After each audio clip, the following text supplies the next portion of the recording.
But we begin this morning with the escalating threats from North Korea and its 30-year-old dictator, Kim Jong Un.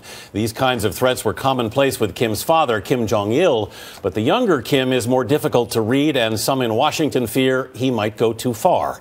Senior White House correspondent Bill Plante is in our Washington bureau this morning. Good morning, Bill. Good morning, Anthony. The North Koreans now say that they've entered a state of war against South Korea. And they're also threatening this morning to shut down the joint industrial complex that they share with the South. This comes after leader Kim Jong Un on Friday told his forces to be ready to settle the score with U.S. imperialists. North Korea released this photograph of Kim meeting with his top generals Friday, and the image seems to show missile trajectories targeting the United States. At the main square in Pyongyang, thousands of North Korean soldiers rallied in support of their young leader's call to arms, chanting death to the U.S. imperialists. The Korean response followed a B-2 stealth bomber practice mission across South Korea Thursday. The Pentagon called it routine, but the goal was clearly a signal to deter North Korean aggression.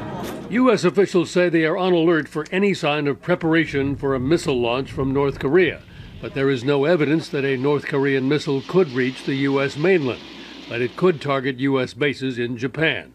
Secretary of Defense Chuck Hagel acknowledged the increased tensions between the two countries in a press briefing Thursday, but said the North Koreans were playing a dangerous game. The North Koreans have to understand what they're doing is very dangerous. And they have some options. They can take another approach to a better future. But what they're doing now is not the way to do that. Secretary of State John Kerry will visit the region next month to try to de-escalate tension. So what to make of all this? Well, both senior administration officials here and in South Korea believe that all of this bluster is an attempt by North Korea's 30-year-old new leader to show that he is in charge. A senior official tells CBS News flatly, North Korea is not going to war. But the escalation of the rhetoric does mean an increased danger of a mistake. So U.S. officials are in regular contact with both South Korea and China. Anthony, Rebecca? Bill Plante in our Washington bureau. Thank you, Bill.